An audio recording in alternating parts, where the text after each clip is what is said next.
And I don't think we've got time to go through the full team news, have we? So, will you give us an insight into the young guys that might make their debut? Yes, Harvey Whiteley, Harry Newman are probably the notable ones who were outside our 30-man squad that we named at the start of the year. And it's just a case of needs must, really. And it's one of those. It's a weird one, really, because obviously we're missing a hell of a lot of people. I'm going to go to a tough place like Wigan, but it's pretty exciting. I think there's a real opportunity to do something special. And we've got a group of young men who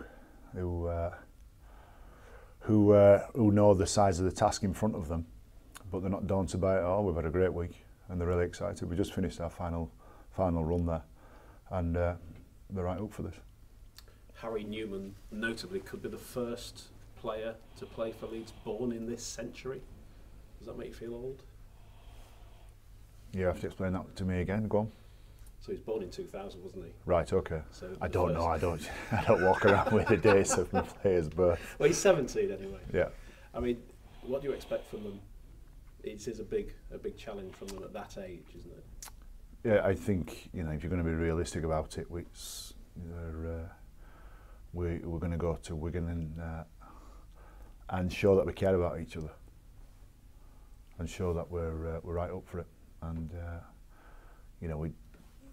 I'll be the subtext of most press conferences I do, especially pre-match, are always that there's a transition going on from the golden generation to the new breed of players. That's always a vein of most things that I speak about.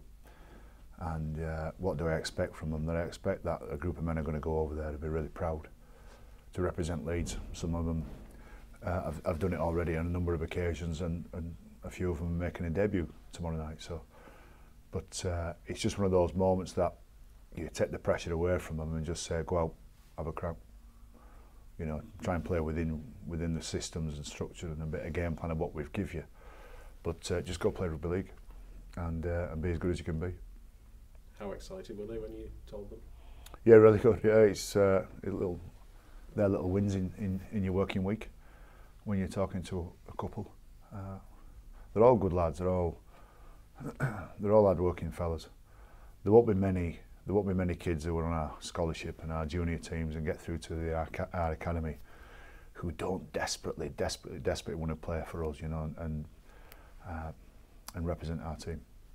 So, Harvey Whiteley and Harry Newman, when you speak to them, then it's they keep saying thank you, and you're not giving them anything. They've earned it. They've earned the right. They've been good in the academy ranks, and when those occasions come, when you have a week where you've got so many men missing that you've got to go pick some from the next team below, congratulations to them that they've been playing to that level and conducting themselves at such a level that makes my choice easier. Given the players you don't have available, is a result there still possible? Yes. Yeah, of course it is, yeah. Of course it is. We'd have to be good. And if I'm going to be realistic, we're going to have to be off a little bit as well. But of course, yeah. That's the beauty of sport. That's the beauty of sport. And anybody who doesn't get that, it's a shame. Of course it can happen. And will you have more to choose from next week in the semi-final? Desperately hoping so. Listen, there's a couple there. I'm not going to try and be too cute with you. There's a couple there who, if I pushed them, really pushed them, they'd play. But I'm not sure they'd finish the game though. So the wise choice is that they don't. And there's a couple that just need a week off. So it's one of those weeks where it's a smart thing to do. Just on the subject of the younger players as well, how disappointed are you that Jack Walker's not taken up that new contract offer? Yeah, it is. It's disappointing, but we move on. And I don't mean to appear cold with it, but we move on, and we wanted Jack to sign, and he doesn't want to sign. You'd have to talk to him about the exact why, but everything's in the press there. Everything's in that press release. Without, I'm keen not to make too big a thing of this. It's a shame that he's not with us, and doesn't look like he's going to be with us. But we've got some good juniors. We've already got some good juniors playing in certain positions in the first team. So they're the blokes I'm focusing on. I don't want to labour the point either, but I think that the crux of it, he wants to play at fullback. Do you see him playing elsewhere within the team? He's 17, and I don't see him specifically for any position just yet. Clearly he can play fullback. He's been good with us, you know, and I think he could be extremely good if he stayed with us. But he's been good at the moment, and I think he's caught a lot of people's eye, and maybe his performances are being magnified beyond than what they are. He's been good, but he's 17, and I don't think any 17-year-old should be getting wrapped up with I only ever want to play one position. So that's not been a stumbling block with us, what position he actually plays. It's one of the things that Gary Etherington first said to me about signing juniors. It doesn't matter what position they play, if they're good players, keep them. And if you end up with 5 halfbacks, they'll somewhere along the lines they'll find a position somewhere. Good players are good players, and you've got to have them in your team. So certainly have them in your squad.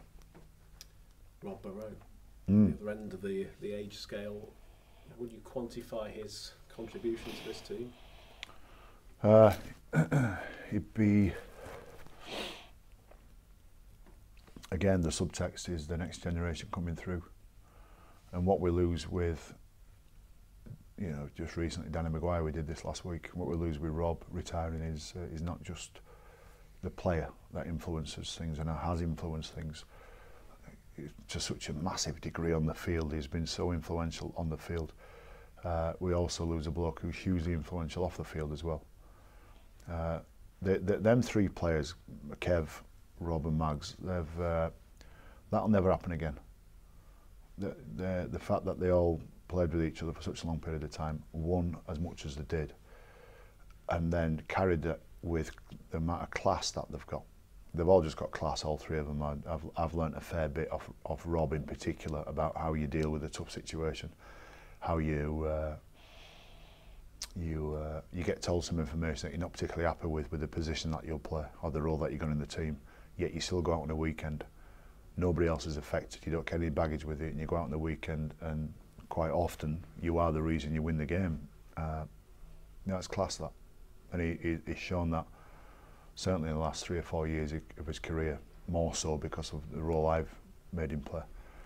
But he's been brilliant with that, and he's had that all his career. And you think of those 3 blokes, it's hard to mention Rob without talking about Mags and Kev, isn't it? But you think of those 3 blokes who won so much, were so influential, who nobody really ever rated, any one of them. You know, everybody always said, well, there's better halfbacks out there, there's better standoffs out there, and they're not that good at that. And you could sit down with a pint in your hand and debate it, and you might lose some of that debate. Maybe people are right, maybe there have been better halfbacks and faster people or more skillful people or bigger people. But for some reason with those that just worked, they all just worked, and they just end up being very, very good players. And did it with class, I've got to say it. They've done it in an ultra professional manner, and to win with a bit of class as well. Sometimes it's easy when you lose to have class because you've got to put that face on. But to not rub people's noses in it and to still have that level of humility about yourself when you've won as much as they have. We're certainly going to lose a good one with Rob when he retires. Thank you, Brian. Brian, when did you find out about Rob's decision to retire? It's been rumbling for a while. It's a decision he's come to, and certainly, you know, obviously in the last 10 days, I think that decision's crystallised. Is that what they say? It's a good one, that, isn't it? Crystallised. He's come to that decision, and good on him as well. How important is it you're keeping him in the organisation, because he knows what it means to represent this club, doesn't he, and pull that shirt on? For sure.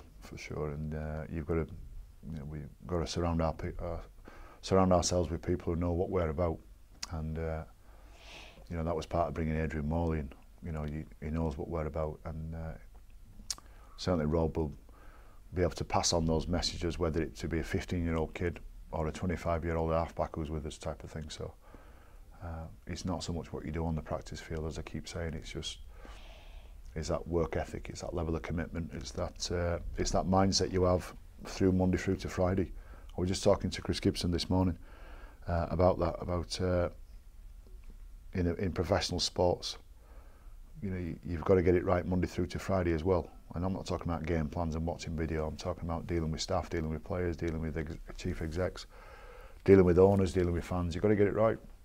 You've got to keep saying the right message. You can't come into work and think, I'll just have a loose day today.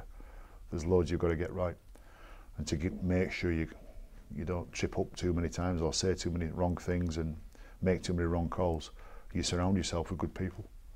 You know, and I've been really fortunate that I've had, you know, great staff, football staff around me for the last 3-4 years. But certainly the junior staff is getting stronger there with the likes of Adrian Morley and Rob Burrow, and he'll be a grand asset. You've already brought in Richie Marler for next year. Does this mean you're going to be going into the market again to replace Rob? Chances, but there's not a hot list out there at the moment, so we'll see. People often say you don't know what you've got until it's gone. They're going to be two big holes for you to fill, aren't they? No, I'm not having that. I've always known the quality of those three. I've always known that, you know.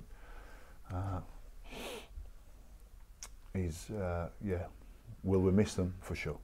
Will we miss Kev? I always maintain we'd miss Kev. And last year's horrendous year, everybody says it's because Kev's gone. Well, look, Kev not being there, you know, was certainly a part of it. Wasn't the main reason, but yeah, we'll miss Rob. We'll miss Mags for sure. There's going to be some games next year, I'm sure, where people say we shouldn't let him go, we shouldn't have let him retired. But I don't think you can put a ball and chain on somebody and say keep playing forever. So, but certainly while they've been with us, I've always, and we have, the club has always been of the opinion that these fellas are special. It's going to be into the Dragons' Den, isn't it, for the young boys tomorrow night? Wigan, a wounded animal after their defeat last week. Are they in must-win territory, do you think, Wigan now? I don't know. I'm not like that. I don't know. I don't know where they sit in the league. I'm not really interested. I do know they'll be. Yeah, you're right. I do know they'll be a wounded animal. I do know they haven't had the most consistent form throughout the season so far this year, but they've got great history. They've got great muscle memory of being a very good team, Wigan, and overnight that could just happen. And you know, I think everybody knows that a Wigan team that just gets on a run of 3 or 4 games, and Sean Wayne knows how to manage that winning team. He's good at that, and I'm sure they'll be a force to be reckoned with in the Super 8. And looking at your own chances, obviously position in the top 4 all safe and secure. How do you assess your team ahead of the Super 8s? Yeah, I don't know about that. What do you mean, our position in the top 4 safe and secure? Well, you're going to be in the 4 going into the Super 8s. What does that matter? Well, you get an extra home game. I imagine that's a big advantage for you. It's an advantage. I don't think it's massive. I remember going through this in 2015. It's a 30-round season. It's not a 23-round season, and therefore everybody just let's have a change of tacks now. We're into the Super 8s. It's a 30-round season, and the final 7 games are the hardest 7 games of the year. I said this a couple of weeks ago. Yeah, we're not in the top 4. We've got to be getting the top 4 after 30 rounds. We need to be in the top 4 at the end of 30 rounds, and we're lying second. And there's a number of teams behind us that are snapping at our heels. And if we lose a couple of games and they win a couple of games, I'm not sure we'd still be in the top 4. So, you know, when you tell me, oh, you're safe and sound, you're in the top 4, that doesn't sound good. That sounds inaccurate. It's not a bad position to be in after. If it's an indicator, if it's a milestone round 23, if that's a signpost that you go past and say, look, we're second at the moment, yeah, that's okay. But I know our toughest games are yet to come. Well, maybe ask you a different question then. You said judge you as you get near the business end of the season. We're getting there now. You've been course and distance before this team, or many of this team. Do you feel you're in as good a position to go on and claim the grand final? I don't feel that we're not. I don't feel that we're not. Certainly, you know, I think we're lying 8 points behind Cass, aren't we? I think, and haven't shown top form enough. Yeah, that would be my assessment. We haven't shown top form enough for me to be able to look you in the eye and say we're going to win. But I don't feel we can't win the grand final. So, yes, there's some improvement that needs to happen, and without trying to sound like a mad strategist, we don't need to show that in round 1 to 8, but we do need to show that in round 23 through to round 30, and we need to get those type of things right. And how big a shot in the arm is it for these young guys, and maybe even the guys below them, to see that if you work hard, do the right things, you will get your chance at Leeds? Yeah, I think it's a great indicator for them. You know, Harry Newman has been a standout with the academies, and he's got something. He's got some. Not sure what position he'll be, but he's got something. And Harvey Whiteley, who's an eye-catching player because he's pretty diminutive, a bit like Rob really, but he's a goer. He's a goer. I just had a word with him yesterday, and just sometimes you see a player who works his absolute rocks off and tries his rocks off in game day, never gives in, runs as hard as he can, tackles and has no consideration for the outcome of his body as he throws himself into tackles, and just does that relentlessly. He's one of those blokes that will do that week in, week out, and where he'll end up being in the next 2-3 years, I don't know. But they're good, they're humbling to watch those fellas, and when you do say, look, you're with us on Friday night, you're going to play with us, see the look in the eye, it's good. It gives you a good moment. It's one of those moments you're involved in sport for. So, you know, we go away to a very difficult place anyway. You know, if we had me starting 13 out there, it'd be a very difficult place to go.